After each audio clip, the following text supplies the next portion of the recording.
Hello, welcome to my channel. Today we're looking into the disappearance of Mary Frances Hunter. She went missing in September of 1996, supposedly. May have gone missing before that, but we don't know. Maybe somebody saw her. Anyway, she has white patches on her skin caused by, I don't know how to pronounce that. Let's see. Her husband stated that he last saw her in the parking lot of Cascade Mall in Burlington, Washington. What is he saying? She just disappeared from the mall parking lot? They were on a trip with Mary's dog to go target shooting in rural Skagit County when they stopped to shop at the mall in Burlington. You think the dog would like to go target shooting? I think the dog would be scared of the sounds of gunshots. I know the neighborhood dogs are scared of gunshots and also fireworks and things like that. So I don't know. If I would take a dog target shooting, I think I would leave a dog at home. Um, but I don't know. Maybe they did take the dog target shooting. So I also don't think I would stop at the mall to go shopping if I was going to go target shooting, because usually you spend a lot of time at the mall, and if I'm going to go target shooting, I might want to spend, I might just want to go there. I might stop to eat if I'm hungry, but I don't know if I'd go walking around the mall. Anyway, a photograph of Derek is posted with his case summary. And I'm telling you, I already don't believe the first paragraph. I don't believe it. So I don't know. Mary had introduced Derek, and that's my personal opinion. Mary had introduced Derek to an unidentified male when they were inside the shopping center mall earlier in the day. And I don't believe that either. So she just introduced him. They just happened to stop at the mall. She disappeared from the mall parking lot, and she had introduced him to a strange man. The man is described as about 6 foot tall, clean cut with an average thin build. Mary said the man was a former high school classmate. She introduced him as Tony or Todd. So he can't remember the man's name, whether it's Tony or Todd. But it starts with a T. She and the man were standing by Hunter's family vehicle in the mall lot when Derek went to use the toilet. So he left her alone in the mall parking lot with this man near their car, and he went back into the mall, which is probably a long walk, and then walked to the bathroom, wherever that is. And she's just going to stand there and wait in the mall parking lot. The man and Mary's dog, so he came back a short time later, and she had vanished, and her dog was gone, and the man was gone, and none of them have ever been seen again. Derek searched the mall for 5 hours before giving up and going home. So he didn't just call her on the phone. The next day, did they not have cell phones in? Maybe they didn't have cell phones in. Yeah, they probably didn't have cell phones in. Okay. So he's walking around the mall for 5 hours and can't find her, and then he gives up and goes home. Then he goes back the next day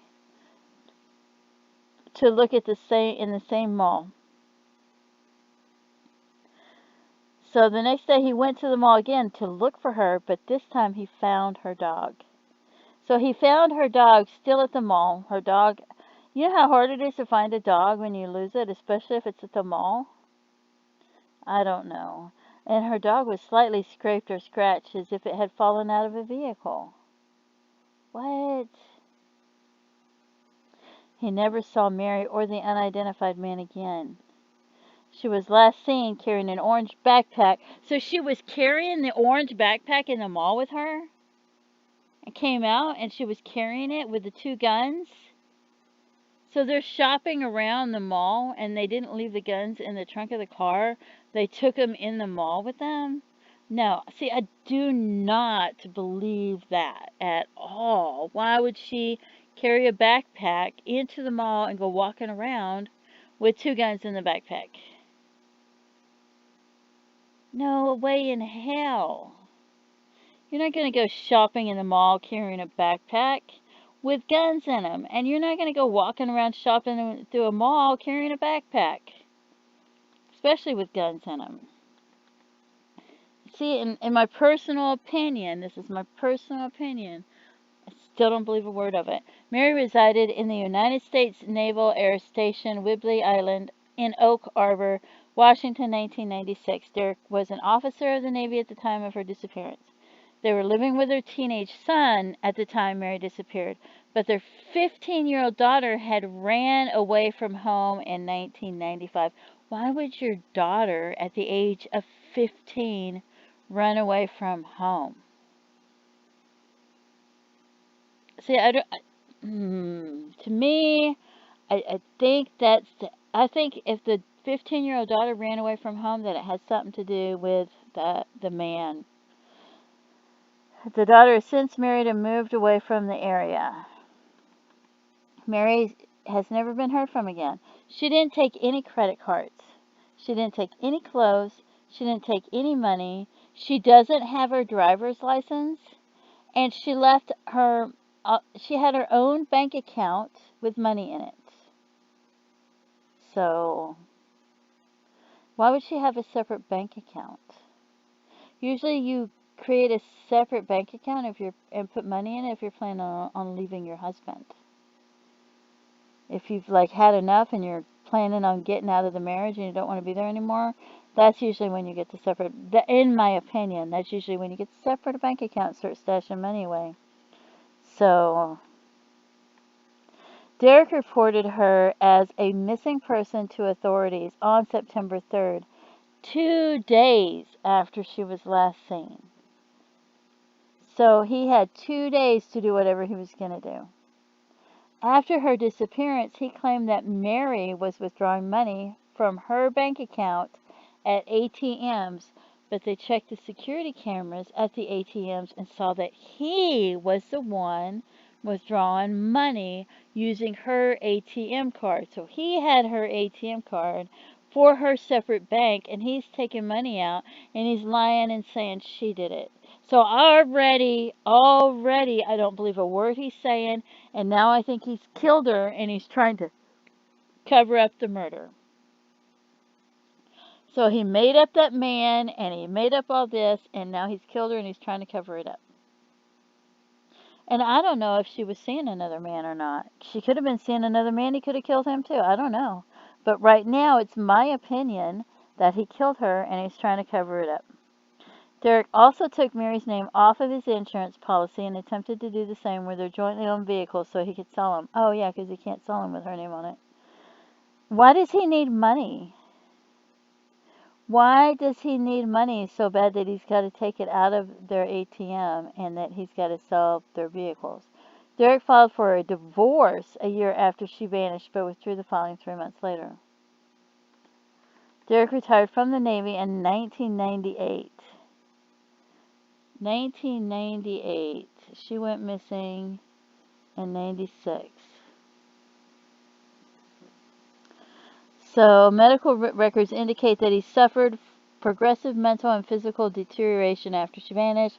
He was treated for depression, alcoholism, and post-traumatic stress disorder in the years after his retirement. So, if he's an alcoholic, was he an alcoholic while they were married and controlling and stuff? And suffered from fainting spells and occasional episodes of amnesia. Derek shot himself to death in his parents' home in Florida in September 2003, 7 years to the day after his wife's disappearance. See, and right there, that really, really, in my opinion, it makes me feel like he did it. He left several notes, including one which stated that Mary had committed suicide. How would he know if she had committed suicide? How would he know? He would have had to know where her body was. He would have had to have seen her body or seen her commit suicide. And is he going to let his wife commit suicide? No, he's not just going to stand there and let it. And he said it was her request he would not reveal the location. How is she going to say, hey, I'm going to commit suicide and I don't want you to let anybody know where the body is? And he's going to let her do that? I don't think so. Is she going to tell him after she's dead that she committed suicide and he don't want her to reveal where the body is when he's with her and they're going shooting and that's where he's... No. See? see all that? That's it. He killed her, in my opinion, because that doesn't make any sense. How could she commit suicide and him know that she committed suicide? Is he going to know before or after or during? And how's she going to request for him not to reveal the location of the... That doesn't make a bit of sense. See? And then you see that people actually will kill themselves, and even after they're dead, they'll still be, even though they're committing suicide, they still will not be able to admit that they did it. You know, you often hear, you think, oh, well, they committed suicide, but even they commit suicide, they didn't admit it, so maybe they didn't do it. But here you can see that even though they did it, they still can't admit that they did it to other people, even though they're going to be dead. And he's still not going to tell people where her body is, so that they can cremate her body and have a funeral and scatter her ashes, whatever. Still not going to tell them where the body is. And this is my personal opinion, but investigators believe Derek, who is described as possessive and controlling.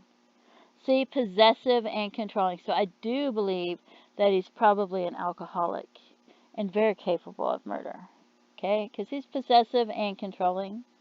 They had contemplated charging him prior to his death, but there was insufficient evidence to ensure conviction. Mary is very fond of children and animals. She's frequently employed as a babysitter. She likes to go hiking, target shooting, and visiting libraries. She was born in Phoenix, Arizona, raised in Mount Vernon, Washington, near Puget Sound. Mary frequently visited Seattle, Washington area prior to her disappearance. She has left home before, but never for very long. Authorities have received numerous tips as to where her remains might be and have dug in several places.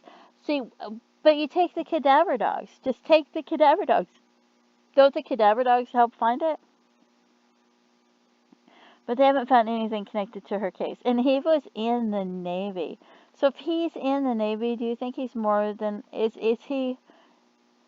he more likely to dig and bury it, or is he more likely to hide her body in the water somewhere and try to weigh it down since he's in the Navy?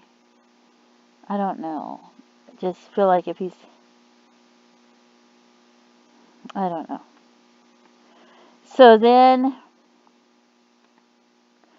this right here was really interesting. So it says, the Navy wife, 7 years after she disappeared, perfect officer takes a secret to his grave. It says, Oak Harbor, his wife described him as Mr. Perfect. This is by M.L. Lake, Seattle Post. The Navy man organized clothes by color, photo albums by year, Tupperware lids by size. He cleaned his stove by dismantling it and unbolting the removed seats from his car before vacuuming.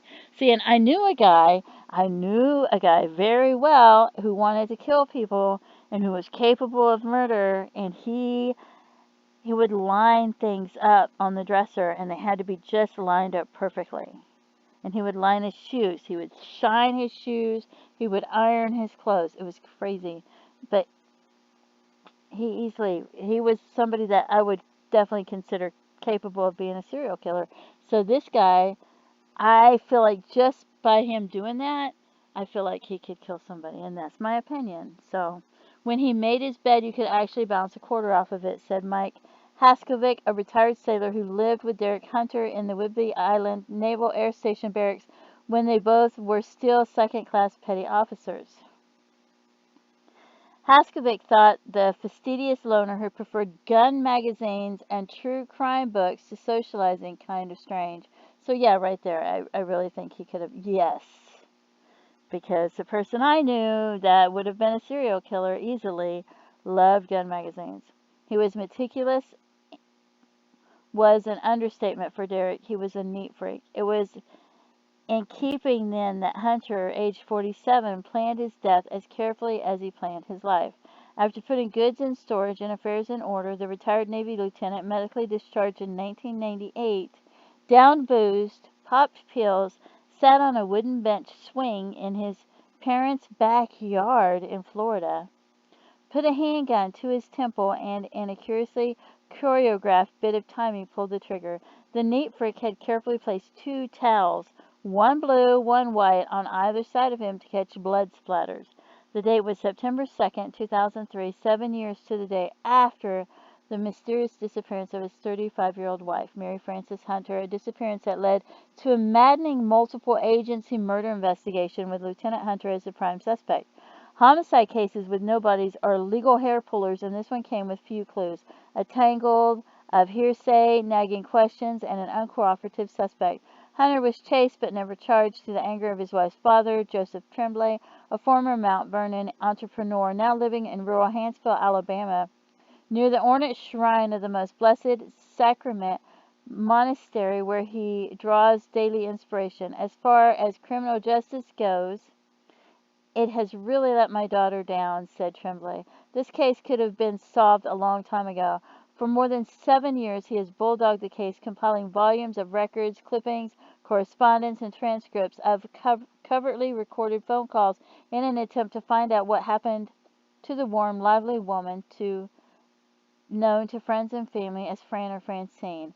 Likely key investigators in the case, he is convinced Hunter like key investigators in the case, he is convinced Hunter, the ambitious, clean-cut son-in-law who once called him dad, took her life. And I believe it. I believe it.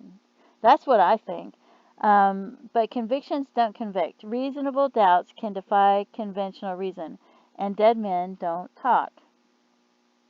Even tracking the Hunter case is a challenge. The investigation remains open, and most legal and military records remain closed. Interviews turn up as many questions as answers. It's complicated. You don't know how many nights you don't sleep. You end up in knots, said Francine's little sister Nadine. Derek Hunter's father, for one, raises the question of whether Francine might still be alive. Her demise has never been confirmed, said Bill Hunter, a retired Air Force man who served as a volunteer reserve deputy sheriff in Polk County, Florida for 18 years. The senior Hunter was undergoing cancer treatment at the time of his son's suicide. He says he has yet to look at the various suicide note, letters, and computer disks Derek left for family members, including one addressed specifically to him. I'm not ready to read them yet, he said. In his writings, reviewed by investigators and released through public disclosure requests, his son apologized for his selfish act of suicide and asked God to forgive me for all my sins. He talked about his deteriorating physical and mental state, and he said he feared the loss of his sanity. I'm freaked out, terrified, wrote the man once decorated with military ribbons, stars, medals, and commendations. He wrote that awful memories were starting to return, but didn't say what they were. I have recollections of having done lots of evil stuff. And in the computer document left for his two grown children, he described a disturbing scenario that Labor Day weekend in 1996, a secret involving guns and graves and desperation. So yeah, it sounds like he buried her. It was a secret Francine's family members would call a final thumbing of the nose, an insult, a sin, and finally a crock. A compelling portrait. Mary Frances Tremblay was just 17 when she met Derek Hunter in 1978. He was an attractive, sharp, do-right sailor in his early 20s who had graduated near the top of his high school class in South Carolina. Their romance started as on a stumble. Francine's older sister, Christine, played matchmaker. She had just met Derek and Navy mate Haskovic while cruising a Mount Vernon hamburger joint. Derek took her number. It was Mike who called and asked for a date. Christine decided to make a foursome and set her little sister up for Derek. He didn't show. Let's see. It says nobody stands up. My little sister who now lives in Seattle. We drove to the base. She knocked on his door and told him to put a fresh shirt. You were going out. Okay, I'm going to skim through this. I didn't want to read all this. Let's see. It talks about him enlisting in the Navy. You can pause it and read it if you like. So let's see. I'm going to scroll down. Mr. Perfect. Friends said the health-conscious jogger, marathoner, and kayaker began to rag on his wife about gaining weight and smoking, even turning a garden hose on her when she lit up. Francine was already self-conscious about her skin condition that she developed in the California desert lands. Every morning she rose in the early morning hours to slather heavy makeup on the white blotches that covered her olive skin. Derek's criticisms set Francine in a spin, according to friends. He would tell her he didn't love her anymore, that she no longer looked like a Navy wife, that he wasn't sure they could stay married, then retracted all the next day, the friend said. Derek imbibed little but could be a lousy drunk. One afternoon in California, after tipping too many, he became enraged when Francine's pal sprayed beer on his shoe, and Francine laughed about it. He poured his beer over his wife's head, grabbed her by the hair, and pulled her into the house, according to Francine. So yeah, he could, yeah, see? His temper rarely flared in public, but when it did, the image stuck. His barracks mates described how Derek's face would turn red, how the veins on his face would pop out, how his body would shake. It scared me, Haskovic said. This is the type of person you felt could just explode. At home, friends said the neat freak showed signs of becoming a control freak. He screened calls and mails, didn't want his wife to socialize when he was home. According to one story, see, and now he's going to say that she introduced him to a man at the mall and he left her alone in the parking lot with a man at the mall, and she was carrying a backpack around the mall with guns in the backpack that disappeared when she did. According to one story, he threw pots and pans in the backyard when the copper bottoms weren't polished to standards. Oh, yeah, she had her own bank account because she was going to leave him. After the Hunters returned to the Wibbly in the early 90s, friends began to notice changes, and that's my personal opinion, in Francine. Instead of sipping drinks, she would guzzle them. She went on Prozac, her leg tapped the floor nervously, a new tic. She would avoid going to squadron picnics and social events. Longtime family and friend and babysitter Marge Wade said the bright, quiet, pretty girl she'd known as a child would disappear in the bedrooms if anyone showed up at the house. She seemed so different, withdrawn. In 1993, Francine wrote a letter to her close friend Denise Curtis. I am starting to think that Derek and the children would have a better chance at a good future without me. I believe I'm a terrible mother in Derek's eyes. She said she was considering jumping off Deception Pass Bridge, the 182-foot high span that stretched. Yeah, because he's driving her nuts. Afraid to reach out, and then you can pause it and read it. I don't want to read it all. So, yeah. And then it says Derek would not let her write to her parents, not let her call them or take their calls.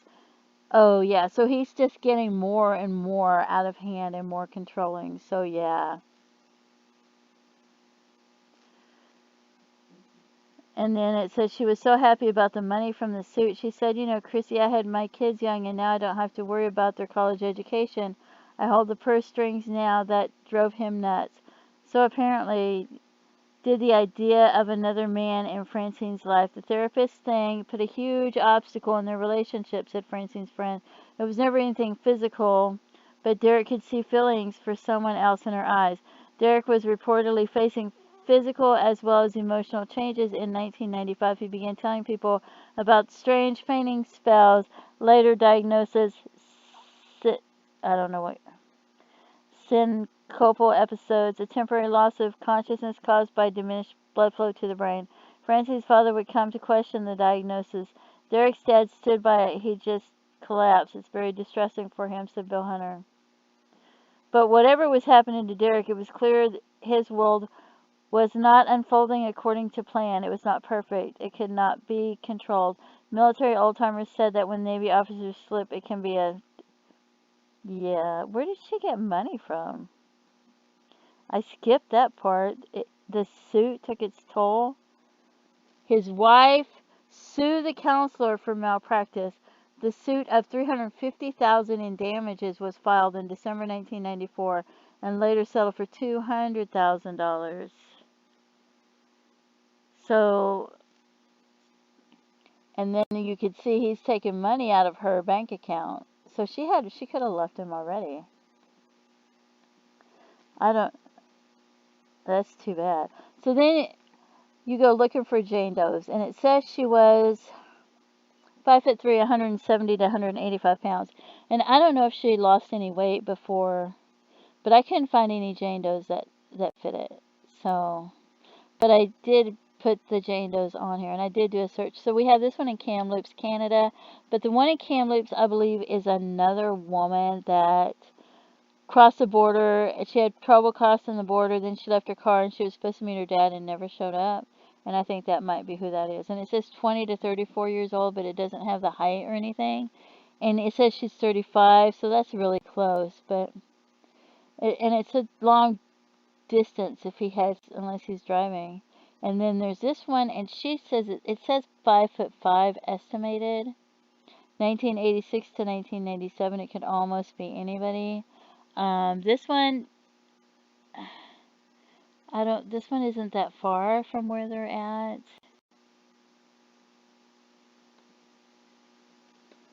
So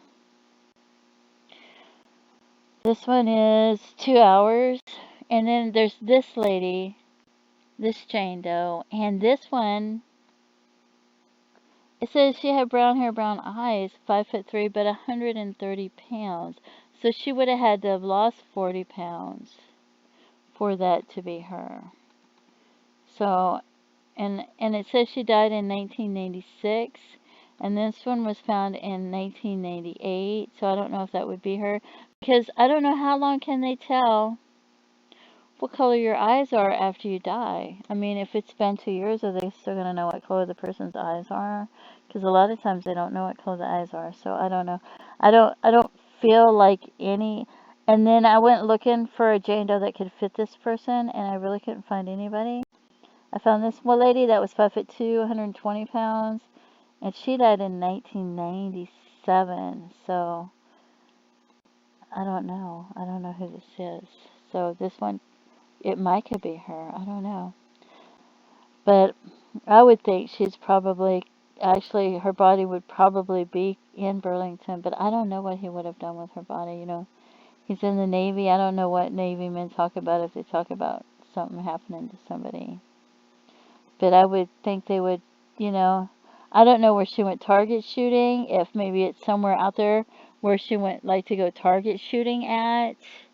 Or, to me, it would seem like you'd have to take cadaver dogs out there. And I don't know if they had a boat or anything like that. So, and like I said, I don't know if any of these could be her or not. I don't know. It's really sad. But I really feel like he's the one that did it. And it's heartbreaking because they can't, they'll never be able to scatter her ashes or have a funeral or anything, because they don't have her remains. And if you know of anything, please contact them and let them know, because even if you feel like it's hearsay, maybe somebody was drinking and talking to you, you're not sure if it's true, just contact them, let them know, let them decide if it's true or if it's helpful, because that's just really, really sad.